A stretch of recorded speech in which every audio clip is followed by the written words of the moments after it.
আমরা কোনো বৈষম্য অবিচার মানব না। এই সমাজে অবশ্যই ন্যায় বিচার কায়েম করতে হবে এবং সাম্য ফিরিয়ে আনতে হবে। এখানেই সমস্যা। এই যে চাঁদাবাজ, এই যে দখলবাজ, এই যে মামলাবাজ, এই যে দুর্নীতিবাজ, এই সবগুলা বাজ পাখির মতো কালো চেহারা ধারণ করে সাধারণ জনগণের উপরে এসে ছু মারে। এখানে আমি আস্তে আস্তে শুনছিলাম একজন বক্তা বলছিলেন কৃষক তার উৎপাদিত পণ্যের সঠিক মূল্য পায় না। সে যা পায় রাজধানী ঢাকায় আসতে আসতে এটা 3 গুণ 4 গুণ হয়ে যায় মূল্য। কিন্তু ওই কৃষক, প্রান্তিক চাষি, তার পণ্যের মূল্য পায় না। তার না পাওয়ার দুটো কারণ, একটি হচ্ছে সিন্ডিকেট, আর একটি হচ্ছে চাঁদাবাজ। এই দুইটার কারণে কৃষক যেমন তার ন্যায্য মূল্য পায় না, পরিবহন মালিকরা তেমন অতিষ্ঠ ঘাটে ঘাটে চাঁদার কবলে পড়ে। আবার ব্যবসায়ীরা যারা আছেন, এত চাঁদা প্রান্তিক চাষির সেই মূল্য থেকে যুক্ত হতে থাকে যে তারা যখন ক্রেতাদের কাছে পণ্য বিক্রি করতে যান, ক্রেতাদের মুখের দিকে তাকাইয়া তারাও কষ্ট পান, কারণ সাধারণ জনগণ বড় কষ্টে। একটা দ্রব্যের মূল্য প্রান্তিক চাষি থেকে ঢাকায় আসতে পর্যন্ত ডাবল হতে পারে, 4 গুণ হয় কিভাবে? তা তো কোনোভাবেই মেনে নেওয়া যায় না। এখানে সকলেই ক্ষতিগ্রস্ত। কৃষক ক্ষতিগ্রস্ত, পরিবহন মালিক ক্ষতিগ্রস্ত, যারা হোলসেল ব্যবসা করেন তারা ক্ষতিগ্রস্ত, যারা রিটেইল ব্যবসা করেন তারাও ক্ষতিগ্রস্ত। ওয়ালটন বিএলডিসি ফ্যান, খরচ বাঁচে 65% পর্যন্ত। ওয়ালটন বিএলডিসি ফ্যান ছড়ায় স্বস্তির সবুজ হাওয়া। মূল কারণ চাঁদা। আমরা আপনাদেরকে মোবারকবাদ জানাই, আপনারা 28 তারিখ সম্ভবত গত মাসের চাঁদাবাজদেরকে হাতে নাতে এখানে আপনারা শিক্ষা দিয়েছিলেন। আমরা সারা বাংলাদেশের অতিষ্ঠ নির্যাতিত মজলুম ব্যবসায়ীদেরকে আমরা বলি, কাওরান বাজারের মতো আপনাদেরকে রুখে দাঁড়াতে হবে।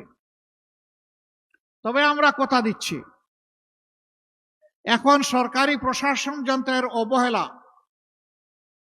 দায়িত্ব পালনে গাফলাতের কারণে, আর হতে পারে কিছু জায়গায় হালুয়া রুটির ভাগ বাটুরার কারণে এই যে চাঁদা হয়, আমরা আশাবাদী বাংলাদেশের মুক্তিকামী মজলুম জনগণের ইনশাআল্লাহ আমানত এবং ভোটে আগামী 12 তারিখ আল্লাহ তাআলা ঐক্যবদ্ধ বাংলাদেশ নির্বাচনী 11 দলীয় ঐক্য জোটের প্রার্থীদেরকে ইনশাআল্লাহ নির্বাচিত করবে।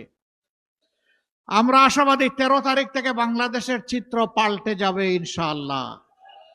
সে নির্বাচন সেই ফলাফল বার্তা দেবে যে এরা কোনো চাঁদাবাজি করে না এবং কোনো চাঁদাবাজি বরদাস্ত করবে না। সাথে সাথে 90% চাঁদাবাজের হাত অবশ হয়ে যাবে। বাকি 10% যারা থাকবে ওদেরকে বুঝাবো, বুঝ না মানলে যা করা দরকার তাই করা হবে ইনশাআল্লাহ। কারো মুখের দিকে তাকাবো না। চাঁদাবাজ কার বাবা, কার ভাই, কার সন্তান, চেহারা দেখে চাঁদাবাজের সাথে সেদিন আচরণ করা হবে না।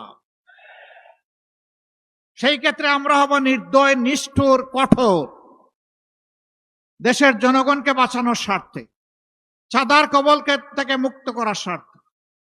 মুসিবতে পড়েছি, আমি রাজনীতি করব, আমি চাঁদাবাজিও করব, কিন্তু আমাকে চাঁদাবাজ বলবেন না, এটা কোন কথা? তাইলে আপনি চাঁদাবাজি ছেড়ে দেন, আপনাকে কেউ চাঁদাবাজ বলবে না। আপনি যখন চাঁদাবাজি করবেন তখন এই কথা আপনাকে শুনতে হবে যে আপনি একজন চাঁদাবাজ। চাঁদাবাজির সাথে রাজনৈতিক সম্পর্ক কি? এটি তো দুর্বৃত্তপনা। রাজনীতি হচ্ছে নীতির রাজা, যা মানুষকে সম্মান দিবে, নিরাপত্তা দেবে, যা মানুষের হাতে কাজ তুলে দেবে। এই সাথে চাঁদাবাজের কি সম্পর্ক? কিন্তু আমরা জর্জরিত এর জ্বালায়। প্রিয় জনগণ, প্রিয় ব্যবসায়ী বন্ধুগণ, কথা দিচ্ছি, শুধু আইন শৃঙ্খলা বাহিনীর সদস্যদেরকে পাঠাবো না, এই চাঁদাবাজি বন্ধ করার জন্য আমরাও মাঠে নামবো ইনশাআল্লাহ। সাথে আইন শৃঙ্খলা বাহিনী থাকবে, আমরা বিশ্বাস করি চাঁদাবাজি এবং দুর্নীতি বন্ধ করলে বাংলাদেশ জাম্প দিয়ে লাফ দিয়ে সামনের দিকে এগিয়ে যাবে। এরপরে আমাদের যুব সমাজ, বিশ্বের কোথাও এত আনুপাতিক হারে বিপুল সংখ্যক যুব সমাজ নাই। প্রত্যেকটি যুবক আমাদের দেশ গড়ার কারিগর, প্রত্যেকটি যুবতী আমাদের দেশ গড়ার কারিগর। আমরা যুবক যুবতীদের হাতে বেকারের ভাতা তুলে দিয়ে তাদেরকে অপমানিত করব না। আমরা তাদের হাতগুলোকে দক্ষ কারিগরের হাত হিসাবে গড়ে তুলব। তারপরে ইনশাল্লাহ তাদের হাতে দেশ গড়ার জন্য যে কাজ যার সাথে উপযুক্ত তার হাতে সেই কাজ উঠায় দেব ইনশাআল্লাহ। এইভাবে যুবকরাই আগামীর বাংলাদেশ গড়ে দেবে। আর গর্বের সাথে বলবে, আজ আমি বাংলাদেশ, আমরাই বাংলাদেশ।